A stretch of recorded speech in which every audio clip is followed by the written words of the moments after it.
Hi everyone 5-8-9ನೇ ತರಗತಿ public ಪರೀಕ್ಷೆ 2024 ಅಪ್ಡೇಟ್ಗೆ ಸುಸ್ವಾಗತ. Most of the students asking question ಬಂದ್ಬಿಟ್ಟು ತೀರ್ಪು ಇನ್ನೂ ವೇಟಿಂಗ್ ಯಾಕೆ, ಏನಾಗಿದೆ, ಆ್ಯಕ್ಚುಲಿ ಏನು ಸಮಸ್ಯೆ ಆಗಿದೆ ಅದ್ರ ಬಗ್ಗೆ ನಮಗೆ ತಿಳಿಸ್ಕೊಡಿ ಅಂತ ಕೇಳ್ತಾ ಇದ್ದಾರೆ. ಡೀಟೇಲ್ ಆಗಿ ಮಾಹಿತಿನ ಕೊಡ್ತೀನಿ. ಚಾನಲ್ಗೆ ಸಬ್ಸ್ಕ್ರೈಬ್ ಆಗಿ, ವಿಡಿಯೋ ಇಷ್ಟ ಆದರೆ ಲೈಕ್ನ ಮಾಡಿ.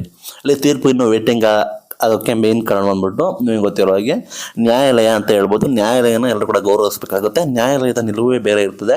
ಯಾಕಂದರೆ ಇದು ಸಾಮಾನ್ಯ ವಿಷಯ ಎಲ್ಲ ಪಬ್ಲಿಕ್ ಎಕ್ಸಾಮ್ ಬಂದ್ಬಿಟ್ಟು ಇದು ತೀವ್ರ ಗೊಂದಲ ಕಳವಳ ಆಗಿದೆ. ಯಾಕಂದರೆ ಪದೇ ಒಂದ್ಸಲ ಮಾಡಿ ಅನ್ನೋದು ಒಂದ್ಸಲ ಮಾಡಬೇಡಿ ಅನ್ನೋದು ಈ ರೀತಿ ಗೊಂದಲ ವಾತಾವರಣ ಆಗಿ ವಿದ್ಯಾರ್ಥಿಗಳಿಗೆ ಮಾನಸಿಕವಾಗಿ ಸಮಸ್ಯೆ ಆಗಿದೆ. ಆ ಪೋಷಕರಿಗೂ ಕೂಡ ಭಯ ಇದೆ, ಅದೇ ರೀತಿ ಶಿಕ್ಷಕರಿಗೂ ಕೂಡ ಸಮಸ್ಯೆ ಆಗಿದೆ.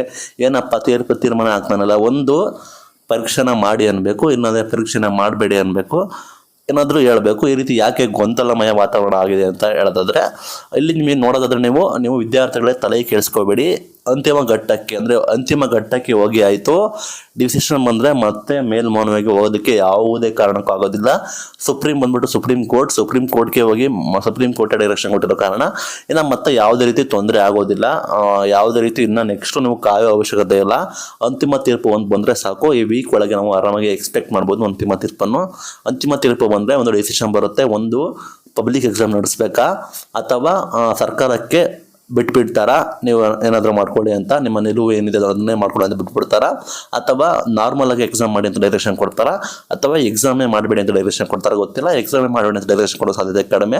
ಸರ್ಕಾರಕ್ಕೆ ಬಿಟ್ಟರೆ ಸರ್ಕಾರ ತನ್ನ ನಿಲುವು ಏನು ಅಂತೇಳಿ ಅದು ಸ್ಪಷ್ಟನೆ ಮಾಡ್ಬೋದು. ಪಬ್ಲಿಕ್ ಎಕ್ಸಾಮ್ ಬೇಡ ಅಂತ ಹೇಳಿದ್ರೆ ಅದನ್ನು ಫಾಲೋ ಅಪ್ ಮಾಡೋಕ್ಕಾಗುತ್ತೆ. ಇದು ಅಂತಿಮ ಘಟ್ಟದಲ್ಲಿದೆ, ತಲೆ ಕೆಡಿಸ್ಕೋಬೇಡಿ. ಇಷ್ಟು ದಿನ ಕಾಯ್ದಿದ್ದಕ್ಕೆ ಸಾಕು. ಇನ್ನೊಂದು ಡೈರೆಕ್ಷನ್ ಬಂದರೆ ನಿಮಗೆ ಆರಾಮಾಗಿ ಎಲ್ಲ ಸಾಲ್ವ್ ಆಗುತ್ತೆ ಅಂತ ಹೇಳಕ್ಕೆ ಇಷ್ಟಪಡ್ತೀನಿ. ಇದು ಇವತ್ತಿನ ವಿಡಿಯೋ.